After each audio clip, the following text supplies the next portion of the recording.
ejercicios del Classroom o no hubo chance?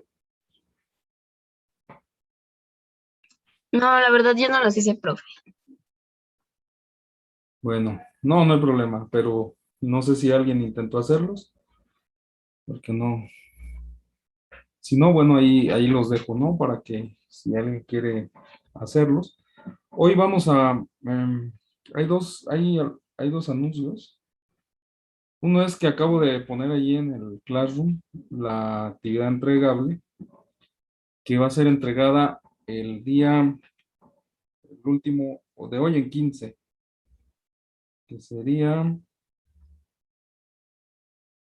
el 30 de agosto. Ahí puse el documento, viene también adjunta la rúbrica para que ustedes se basen. Cualquier cosa lo podemos leer, denle una leída, una checada. Y el viernes el miércoles o el viernes, podemos ir aclarando dudas en las siguientes clases que tuvieran algunas dudas respecto a la actividad entregable. Van a hacer cruzas con dados. Ahí les explico un poco. Lo que van a hacer es aventar dados, ¿no? Tipos de dados, así los van a hacer. Ahí viene la forma. Ustedes pueden poner dados de madera, ¿no? También hay de madera, pero los pueden forrar, porque estos pues a lo mejor no, estos son de papel, vienen ahí en la actividad, y lo que van a hacer es lanzamientos simultáneos para las características que les piden ahí. Pero para no meternos tanto en esto, mejor lean la actividad, y en caso de que tengan dudas, pues lo vamos viendo. Van a entregar un documento de Word, un reporte de esa actividad, y prácticamente el reporte pues les va a servir para que ustedes vayan también generando esa práctica a la hora de elaborar reportes, ¿no? Reportes de reportes, pues estos nos los piden en muchos lados, aun cuando nosotros nos la pasamos también elaborando reportes, ¿no? De actividades o lo que sea, entonces ustedes pues ya pueden tener también un entrenamiento en base a eso. No lo vean como que está muy larga, ¿no? Simplemente nada más es mucho escrito el que hay ahí, pero está sencillo. Vean la rúbrica, esos son los puntos que se van a evaluar para que ustedes tengan conocimiento de qué se les va a evaluar, qué no se les va a evaluar, ¿no? Ahí viene dividida también la ponderación y la ponderación en base a las fases de cumplimiento de acuerdo a lo que se les está pidiendo. ¿Alguna duda?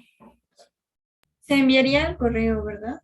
No, esa me la adjuntan directamente al Classroom. Ok.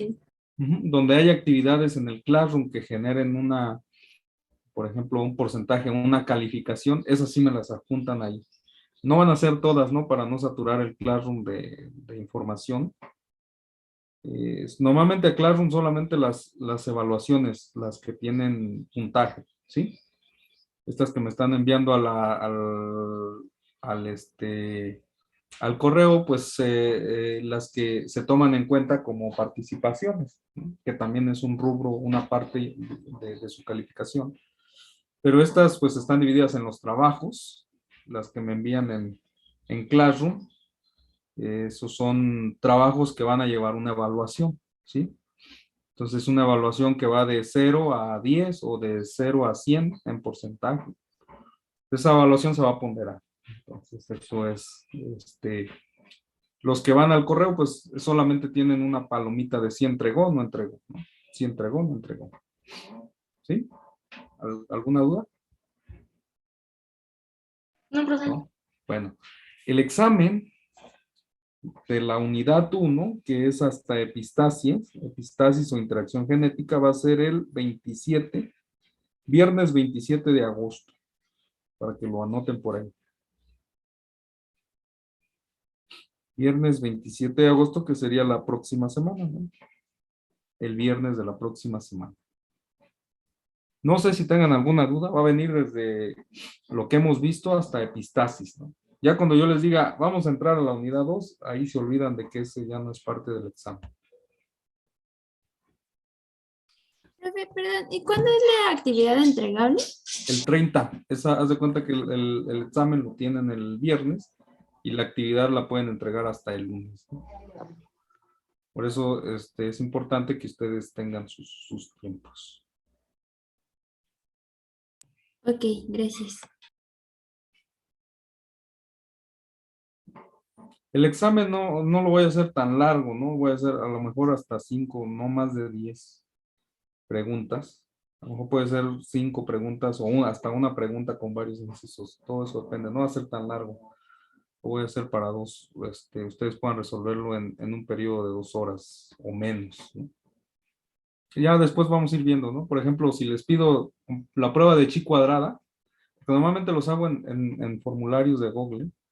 Entonces, si les pide, por ejemplo, la prueba de chi cuadrada de tal, ¿no? No me vayan a poner todo el desglose de la chi cuadrada, solamente pongan el valor de la chi cuadrada. Lo que sí les pido en los exámenes es de que todos los cálculos los tengan ustedes reportados en una hoja, ya sea en su libreta o en alguna hoja, por si yo necesito o requiero pedirles el cómo llegaron a esos resultados, ¿no? ¿Sí me explico? Entonces ahí ustedes me muestran la evidencia, aquí está, aquí lo hicimos. O sea, todos los cálculos sí los van a, pero lo que van a reportar nada más x cuadrada, chi cuadrada, tanto, ¿no? Valor de probabilidad, tanto. Y si hay necesidad de, si les dice, les dé una explicación del por qué, pues ustedes dan ahí su explicación. Lo mismo cuando, si les pregunto cuáles son las proporciones fenotípicas y genotípicas, ustedes me ponen las puras proporciones ahí, ¿no? O sea, no vayan a hacer, a lo que me refiero es que no vayan a hacer los cruces ahí, porque eso les va a quitar tiempo.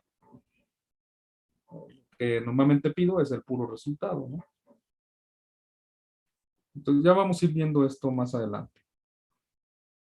No sé si tengan alguna otra duda. ¿Todo bien? ¿Ya se les amargó el día o qué?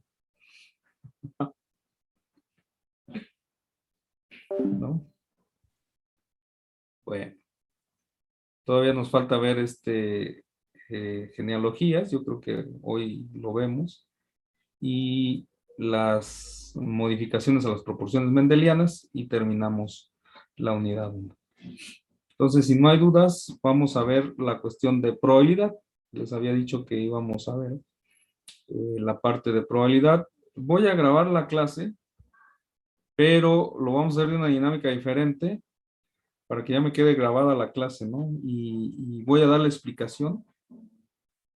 Voy a parar cuando tenga que parar la grabación y después continuamos con la grabación, ¿no? Por si hay dudas o eso, pues las podamos resolver. Entonces, ¿ya están listos? Sí. Recuerden que estábamos viendo lo de la probabilidad, ¿no? Porque en genética es probabilístico. Sobre todo si ustedes algún día se quieren dedicar a la genética humana, pues estas clases les van a ser muy útiles porque podemos estimar los valores de la probabilidad o la ocurrencia de un alelo en una progenie y también estimar la descendencia, ¿no? O sea, cuál es la probabilidad de que un evento ocurra simultáneamente. Claro, nosotros vamos a ir complicándonos la vida cuando vayamos metiendo más información. O sea, con un locus está todo bonito, ¿no? ¿Cuál es la probabilidad de que dos parentales heterocigotos obtengan de 10 hijos, obtengan un hijo con afectado, ¿no? Entonces, pues ahí está bonito. Pero ¿cuál es la probabilidad ya que sea dos, en lugar de un locus, sean dos loci? Nos va haciendo más complejo el asunto, ¿no? Pero basados en las leyes de Mendel, nosotros podemos determinar las probabilidades independientes y después las probabilidades conjuntas, ¿sí? Eso es algo que nosotros podemos deshacer, ¿no? Destrabar el problema complejo en sus partes más simples. Y ese es un tipo de razonamiento matemático el cual nosotros debemos aplicar todo el tiempo. Cuando tenemos aspectos muy complejos, podemos analizar sus partes, ¿no? Y hay una teoría o un paradigma, ¿no? Ustedes también tienen que irse empapando de paradigmas en biología. Y normalmente a veces tenemos paradigmas de fenómenos naturales, ¿no? Como fenómenos físicos que pueden ser aplicados a las ciencias biológicas. Entonces, eso es importante, el que podamos nosotros analizar aspectos complejos, ¿no? Entonces, ustedes en biología, pues también deben de ir viendo, pues, qué paradigmas tienen por ahí, ¿no? Eso lo vamos a ir viendo también un poquito más adelante, ¿no? Entonces, nosotros podemos analizar aspectos muy complejos si los descomponemos en sus partes más simples. Y eso es lo que hace la probabilidad. Y eso es lo que hace también en la genética, el poder analizar un locus, dos loci, tres loci, etcétera, etcétera, hasta n características que nosotros queramos, queramos saber, ¿no? O conocer. Y entonces vamos a la presentación. Y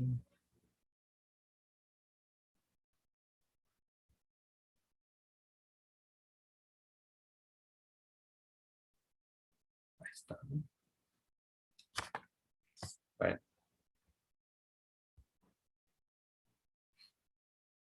Vamos a resolver este problema.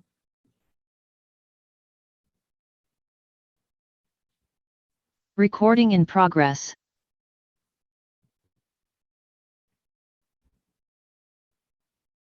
Para poder trabajar el aspecto de la probabilidad en genética, vamos a resolver este problema que nos habla de un matrimonio de heterocigotos para el gen de la fibrosis quística. Entonces sabemos que es una afectación que se da por una herencia recesiva. Entonces yo debo de conocer la forma de herencia para poder resolver este tipo de problemas. ¿Cómo se está heredando el carácter? La fibrosis quística es una enfermedad que afecta en su mayoría a los caucásicos. Entonces también información demográfica, información de la población, pues me va a ayudar a entender la dinámica del alelo en dicha especie, ¿no? Entonces, imagínense que ustedes son asesores genéticos y llega un matrimonio, ambos son heterocigotos para el gen de la fibrosis quística, aunque no presentan la enfermedad, pero sus padres, sabemos por la genealogía, que ellos son organismos heterocigotos, ¿no? Estos desean tener 4 hijos y desean saber la probabilidad de que ninguno, alguno o todos sus hijos estén afectados. Entonces, aquí vamos a comprobar, ¿se acuerdan del binomio? De la extensión de binomio de que A más B a la N es igual a 1. Entonces, vamos a ver si es cierto que los datos genéticos se pueden ajustar a la binomial que nosotros estábamos viendo en la clase pasada. Y este ejemplo nos va a ayudar a probarlo, ¿no? Entonces tenemos primero que saber la forma de herencia que hay en esta enfermedad, ¿no? Y para eso, pues yo sé que la probabilidad de tener un hijo normal en cada embarazo, porque recuerden que la probabilidad en cada embarazo se homogeneiza otra vez. No quiere decir que si ya tuvo un hijo con el defecto, entonces los siguientes 3 no van a tener el defecto. No, no se trata de eso, sino son eventos, cada embarazo lo vamos a tomar como un evento simultáneo, un evento independiente, perdón. Cada embarazo lo vamos a tomar por un evento independiente, entonces la probabilidad va a ser independiente al hijo que ya tuvo. Entonces, aunque vemos patrones de herencia muy claros, muy bien marcados en ese sentido, ¿no?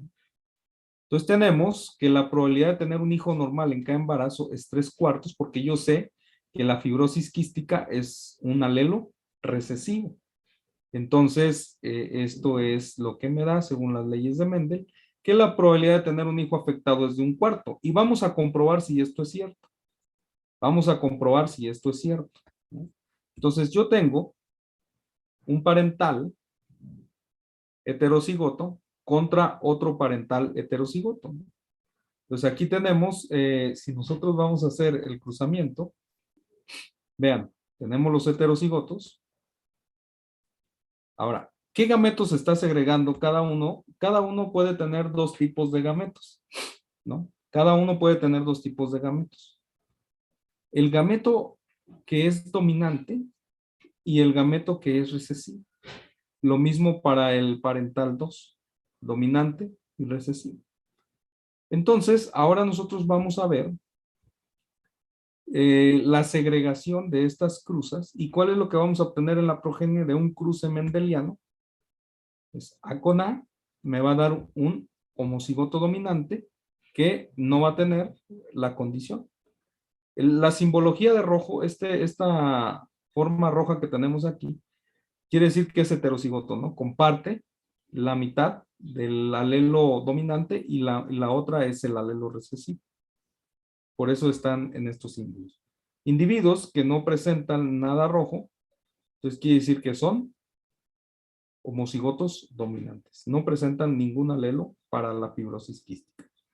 Entonces, la segunda cruza de este alelo, tenemos que me va a dar un heterocigoto, otro heterocigoto y un homócigo recesivo. ¿Sí?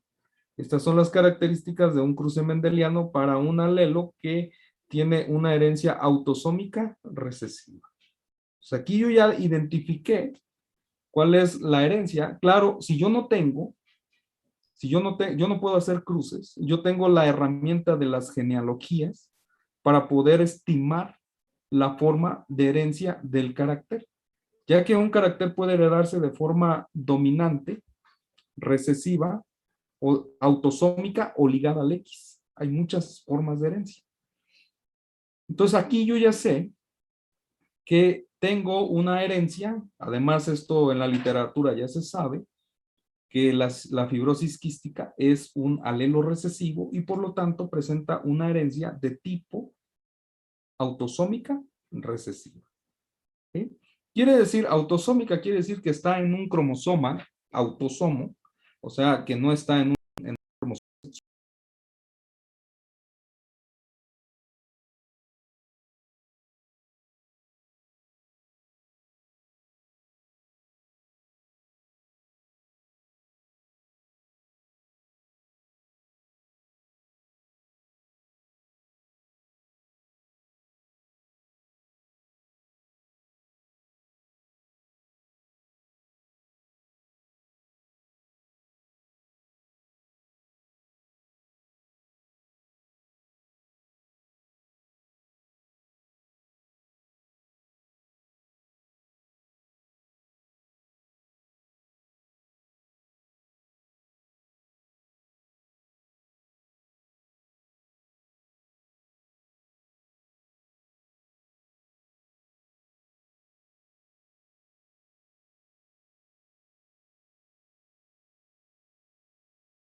tenemos entonces que vean cómo viene trazada la genealogía, ¿no? La Victoria, la reina Victoria, Alicia, después Alicia se casa con Luis de Hesse, tienen todos estos hijos, entre ellos Alexandra, que Alexandra se casa con Nicolás.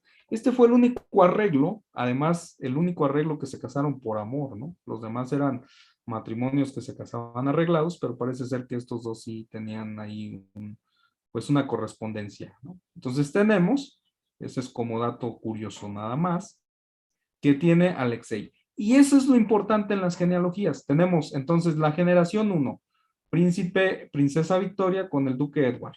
Generación 2, Victoria, la reina Victoria con Albert. Generación 3, tenemos esto. Generación 4, generación 5, generación 6, generación 7 y generación 8 generaciones tenemos en esta genealogía, ¿no? Y vean, por un lado, estos son la familia real británica, y vean también la familia real española. También fue una familia, uno de los reyes de España, que fueron prácticamente afectados por el carácter de la hemofilia. Normalmente este patrón de mutación se da por la consanguinidad, porque se estaban casando ya entre primos, entre hermanos, entre parientes.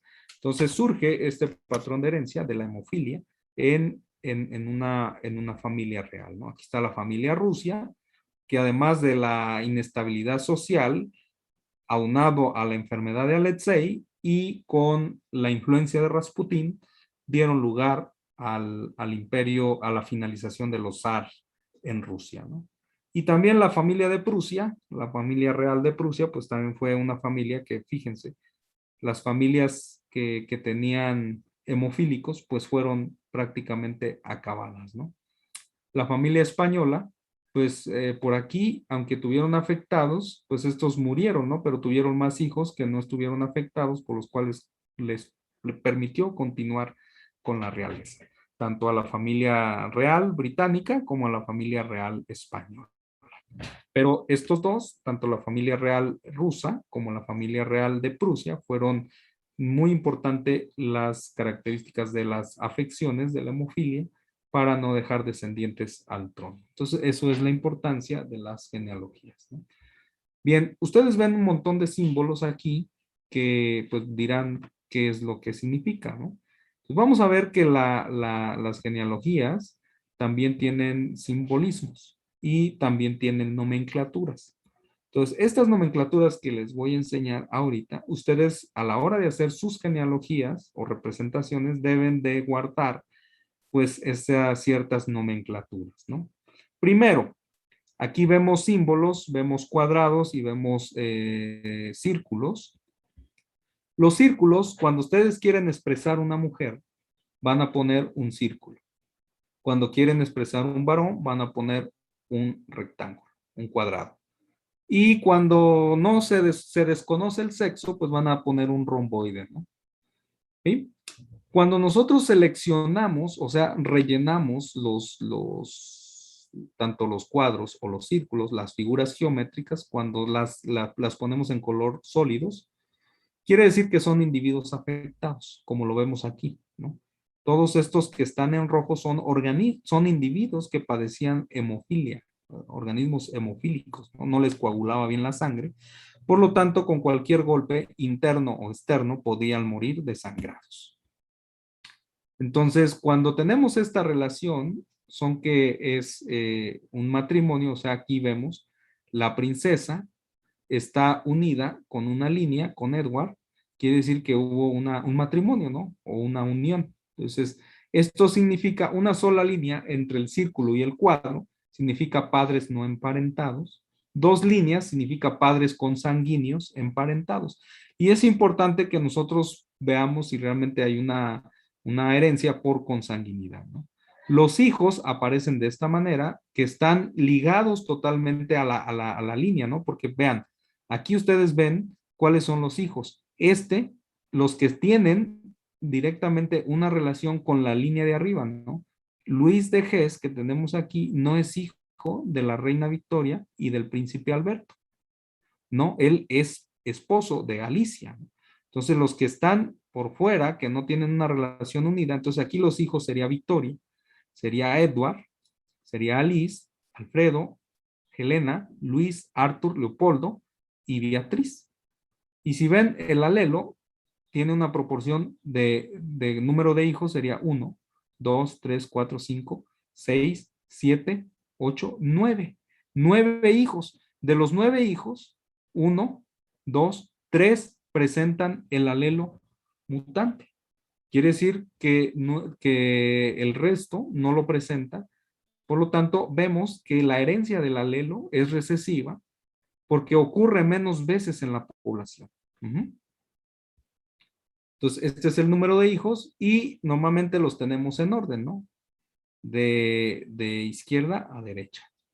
Entonces, este es el más grande y este es así hasta el final. Aquí lo tenemos, por ejemplo, en la familia del zar. Olga fue la hija, la primera hija, después fue Tatiana, María, Anastasia y Alexei fue el último hijo. Entonces, ahí lo tenemos, ¿no? Este es el orden de los hijos, 1, 2, 3, 4, que va de izquierda a derecha. Entonces tenemos también, podemos expresar los gemelos, gemelos fraternos o disigotos con esta línea, ¿no?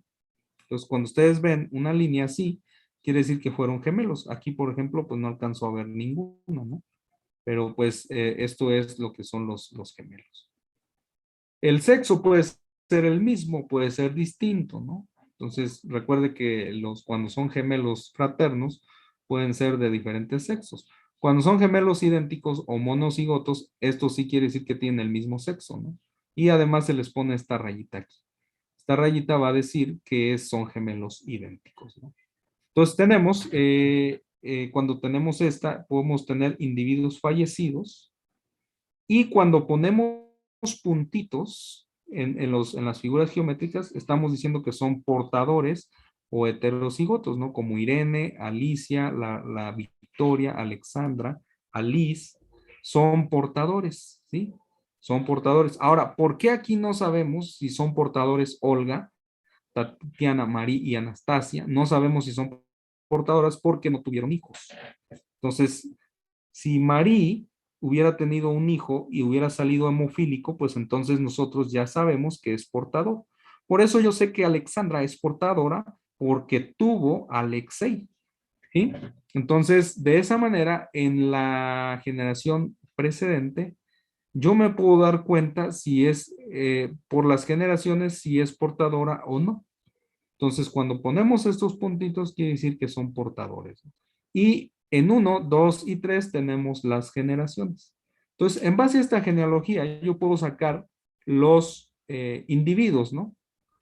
Ahora, este 4 que tenemos aquí, como a veces la genealogía se nos es muy larga, cuando tenemos 4, quiere decir que varios individuos están no afectados, ¿no? Para no hacer tan larga la genealogía. Entonces, en base a eso yo puedo proponer las hipótesis de los genotipos, ¿no?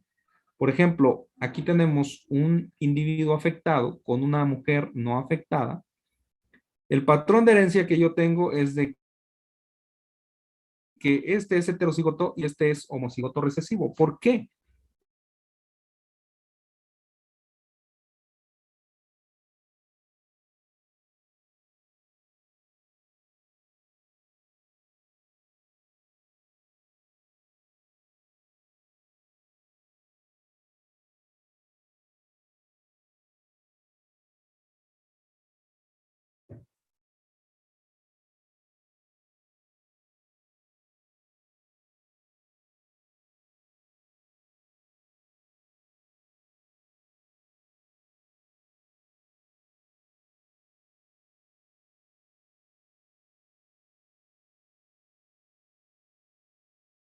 Recording stopped. Parece que se cortó. Sí. Bueno. Ujú. Bien, entonces si vemos aquí, Perdón, creo que se detuvo la grabación eh, por si quiere seguirle. sí, sí, ahorita la pongo. Va. Gracias. Bueno, nos quedamos aquí, ¿no? ¿En dónde nos quedamos? Bueno, estaba explicando el cruce entre el heterocigoto y el recesivo. Bueno, aprovechando que se paró la grabación, ¿tienen alguna duda hasta aquí? No, profe.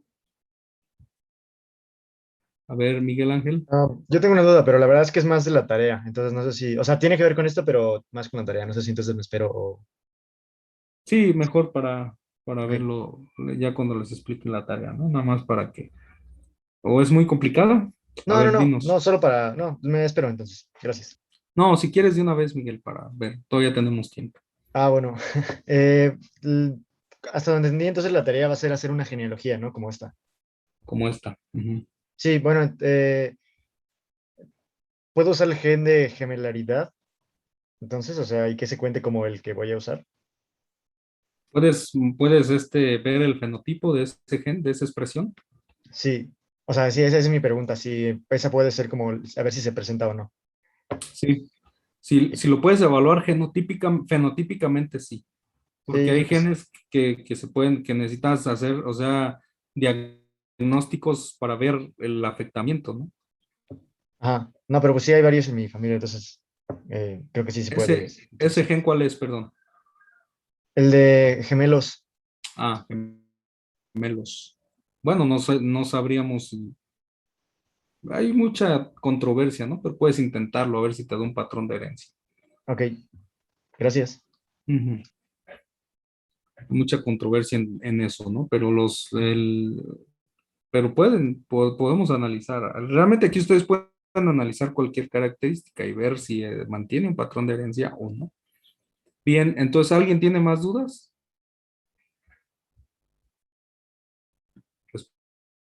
respecto a lo que vamos aquí? Así deben de presentar su genealogía, ¿no? Si pueden aventarse las 8 generaciones, qué bien, ¿no? Si no, pues las que puedan.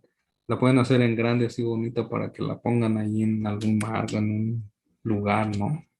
Entonces, que sea un trabajo bastante elegante.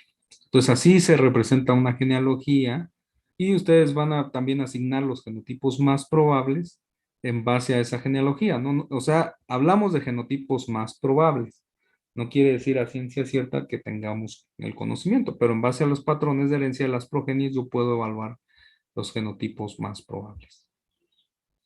Recording in Bien, progress. entonces, continuando con esto de las genealogías, aquí yo puedo ver que puedo sacar los genotipos, ¿no? Entonces, si vemos que afecta de manera más común, podría ser que sea presente una herencia dominante, ¿no? Una herencia dominante quiere decir que por tan solo tener un alelo dominante, la afectación se va a presentar, ¿no? Como la herencia, la distrofia muscular de Duchenne, que es una herencia dominante. Cualquier individuo que por lo menos tenga un alelo dominante se va a expresar, por lo que el carácter lo vamos a ver más frecuente en la progenie, ¿no? O en la genealogía. Lo vamos a hallar con más frecuencia por la condición de la dominancia. Los recesivos se ven de manera menos frecuente, ¿no? Vean, aquí tenemos una herencia recesiva, aunque es ligada al X. Ya explicamos por qué. Porque los afectados en su mayoría son machos, ¿no? Por ejemplo, tenemos características como la calvicie, tenemos características como este, el daltonismo, que son herencias ligadas al cromosoma X, donde los machos se van a ver predominantemente más afectados, o sea, van a ver con una mayor afectación respecto a las hembras. Las hembras son portadoras. Toda la segregación de los cromosomas sexuales, ¿no? Esto lo vamos más a detalle. Vamos a hacer en una genealogía, podemos ver diferentes tipos de herencia, desde la X autosómica recesiva, autosómica dominante, holántrica, influenciada por el sexo. Podemos ver epistasia, alelismo múltiple, podemos ver codominancia, podemos ver todas las gamas de herencia que podamos tener en una genealogía. O hasta cierto punto, pues que no tenga una expresión sustancial por el genotipo, sino que esté siendo influenciada mayormente por el fenotipo, ¿no? Entonces, la forma de construir estas genealogías es las generaciones, dan con números romanos, la tenemos generación 1, generación 2, generación 3. Esta es la generación más derivada. Es la generación más reciente. Entonces tenemos, por ejemplo, aquí diferentes patrones de herencia que nosotros podemos observar. Por ejemplo, en esta imagen A tenemos un carácter autosómico recesivo, ¿no? Tenemos un carácter autosómico recesivo. Es la herencia. ¿Cómo podemos ver? Este es la herencia del recesivo, ¿no? Este es el afectado y vean, no está en la siguiente generación, como lo decía Mendel, aparece hasta la F2, ¿no? Y en una proporción, estos son gemelos, monocigotos, tenemos aquí entonces individuos, 6 individuos, y 2 de ellos presentan el carácter. Tenemos una proporción aprox de 3:1, ¿no?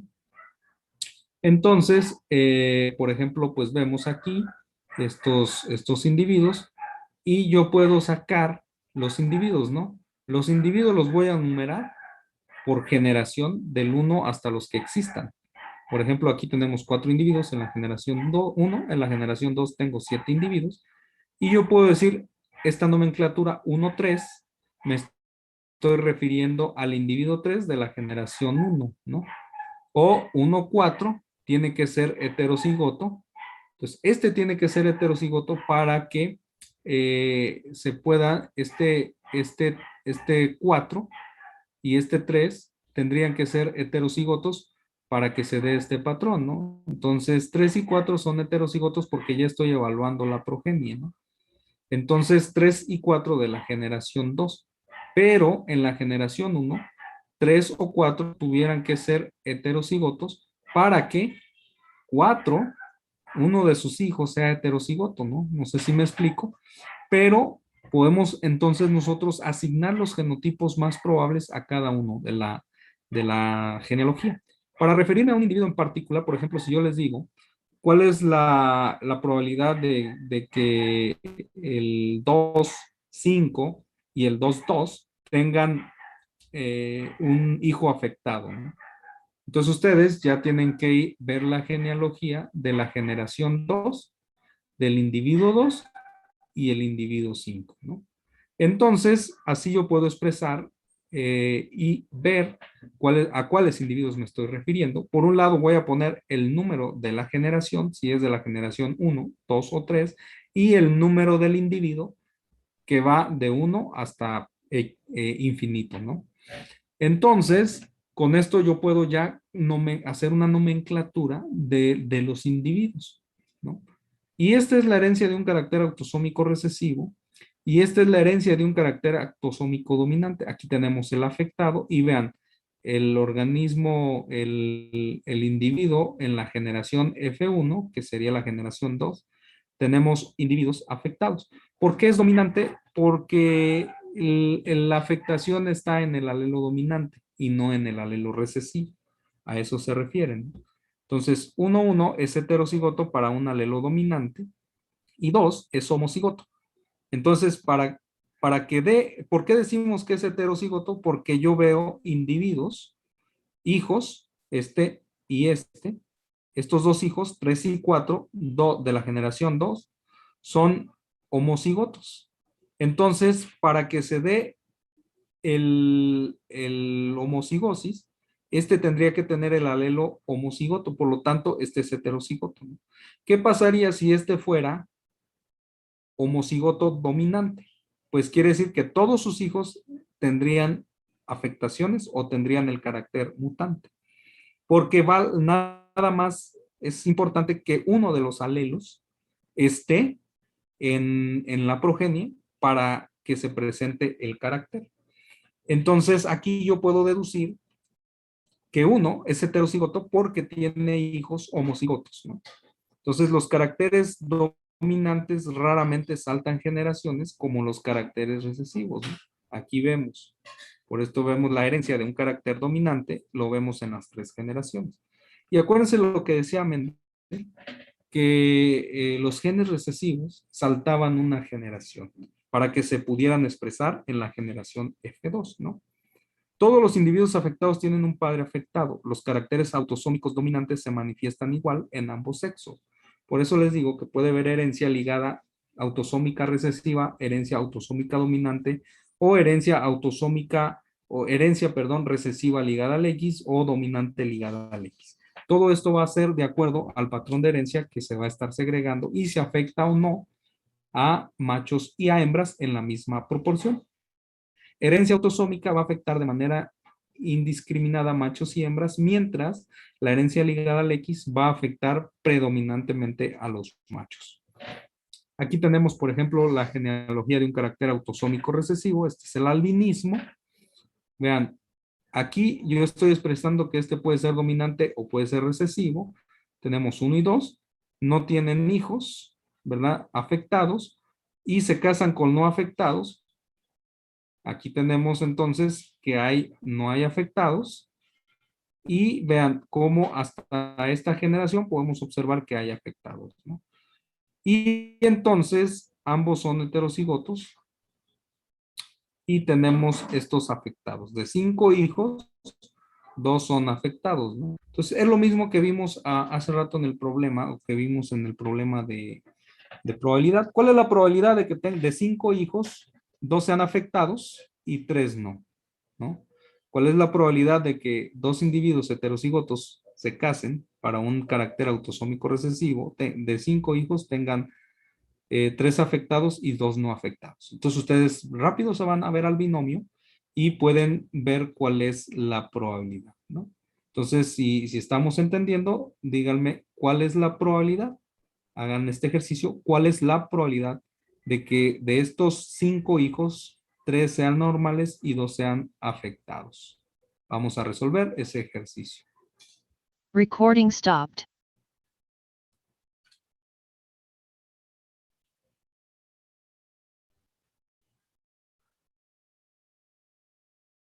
¿Sí quedó claro?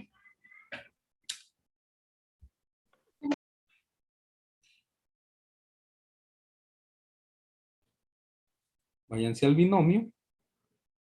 Déjenme compartirles el binomio, ¿no?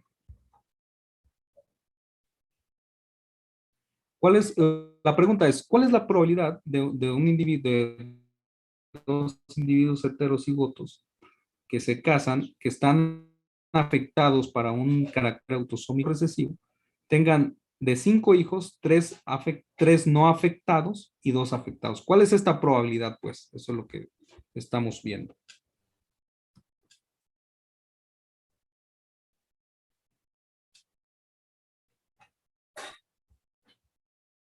Aquí está el binomio, ¿no?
A mí me dio un resultado de 0.26. 0.26. Ujú.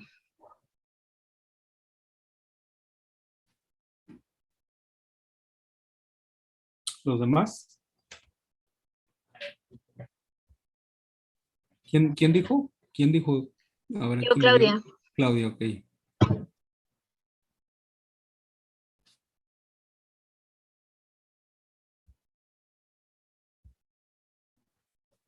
Claudia, 0.26. Creo que ya te quedó claro, ¿no?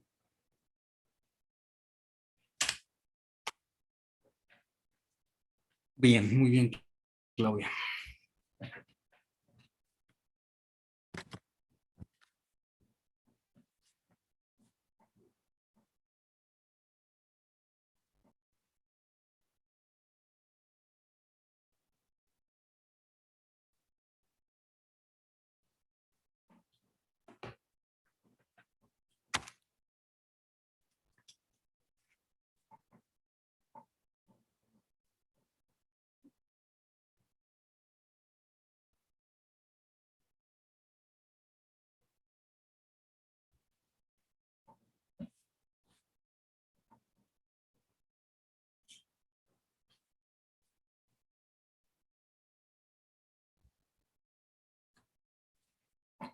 Los demás, ¿cómo van?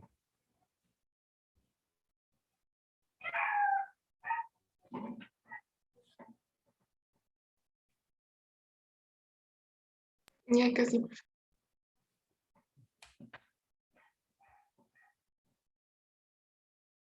Entonces sería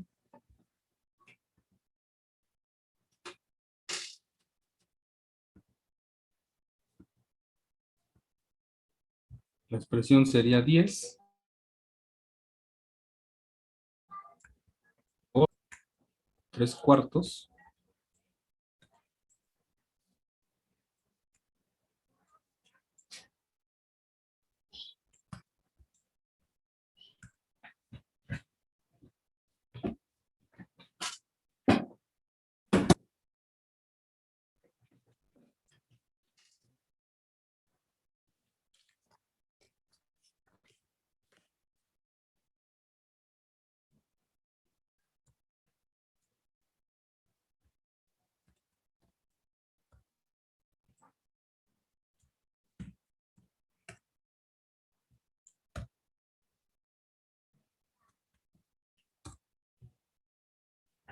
¿Sí es así, Claudia?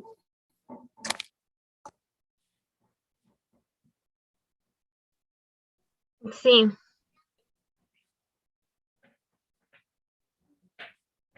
0 punto qué?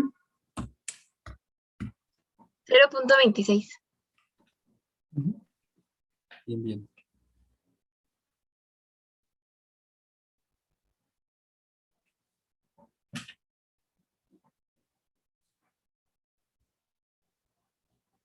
Bueno, ¿los demás terminaron? Sí, ¿Sí Sí. les dio el mismo resultado? Bueno, Sí. entonces, sí. ¿alguien tiene alguna duda con esto? Profe, ¿No? yo tengo como una duda parcial como respecto a la tarea, o sea, pero es breve. En caso de que llegara a ver como adopciones, ¿cómo se representa? Como esto, ¿no? Como alguien que no está así, como ligado. No sé si me explico. O sea, nada más, fíjate que es alguien externo, vaya. Es alguien externo. Los externos se representan así, ¿no? Entonces podrían ponerlo así como alguien que no está ligado directamente, ¿no? Yo lo le presentaría por acá, ¿no? Las orillas para no ver, hacer alguien. En realidad no, pues al menos de que quieras ver la genealogía de ese individuo adoptado, pero si no, pues si no tiene ninguna relación, al menos de que se case con alguno de la familia, pues eso ya es otra cosa, ¿no? Entonces entra directamente, pero si no, no nos sirve, no nos da mucha información el dato, porque no es un individuo que venga bajo un patrón de herencia consanguínea, de sanguínea, ¿no? Ok, gracias. Se representaría muy, muy independiente. Bueno, entonces vamos a continuar para ir finalizando la, la grabación. Entonces hablamos, Recording in progress. hablábamos entonces que la probabilidad de obtener de estos heterocigotos para un carácter autosómico recesivo, tenemos entonces la probabilidad de que 3 individuos sean no afectados por 2 afectados, es esta, ¿no? De 0.26. Entonces así ya estamos viendo cómo se cumplen estos patrones de herencia bajo genealogías de carácter autosómico recesivo.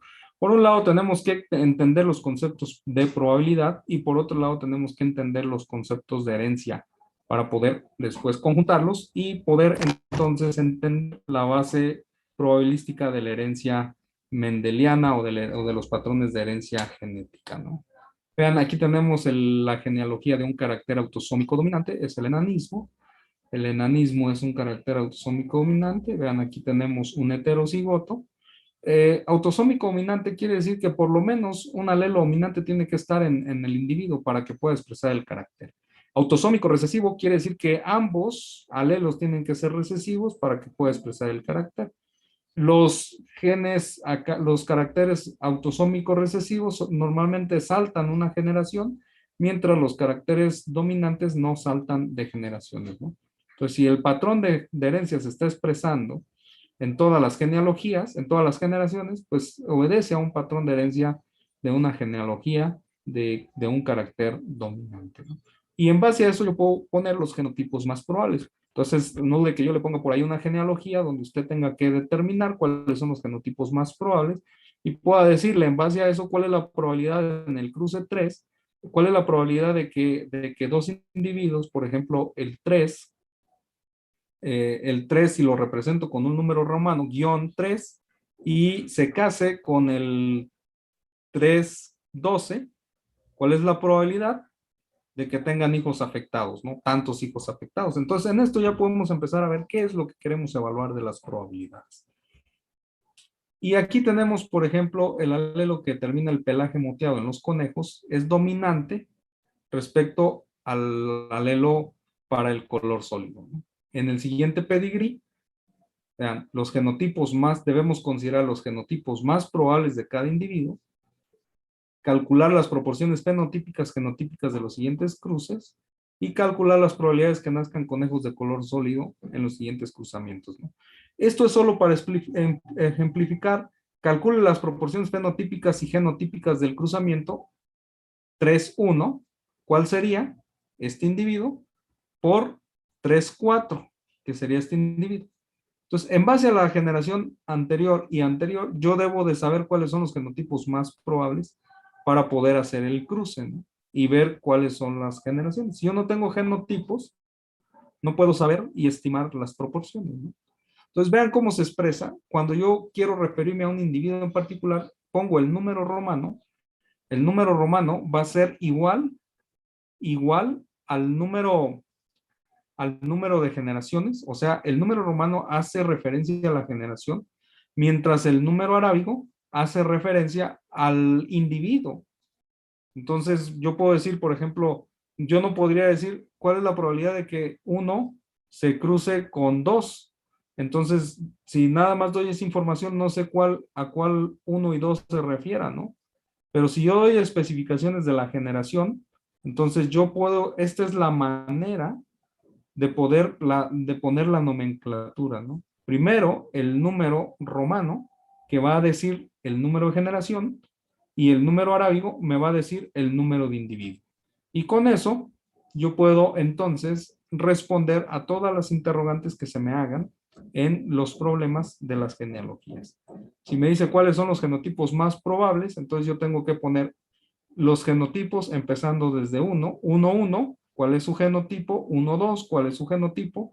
2, 1, su genotipo, 2, 2, su genotipo, y así sucesivamente hasta poner los genotipos más probables, ¿no? Y eso es parte también de su trabajo de genealogías, que si quieren darle una revisada, está en el Classroom, y ustedes pueden también,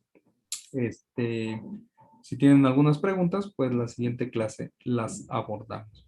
En realidad, pues esto es todo lo que podemos presentar de las genealogías, su nomenclatura y para qué nos sirven cada una de ellas, ¿no? Entonces, esto es lo que tenemos. Ya si tienen alguna pregunta, pues la podemos resolver. Recording stopped.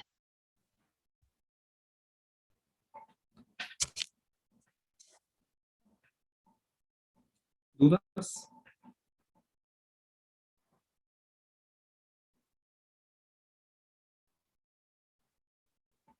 No, profe. Bueno, pueden revisar esas actividades en el Classroom. Si tienen alguna duda, pues me las preguntan de manera particular, o si quieren, el miércoles podemos trabajar algunas dudas respecto a las actividades para continuar con la presentación de la clase siguiente. Ok. Sí, muchas gracias. Perdón, pero Bueno. ¿cuáles son esas actividades de la genealogía?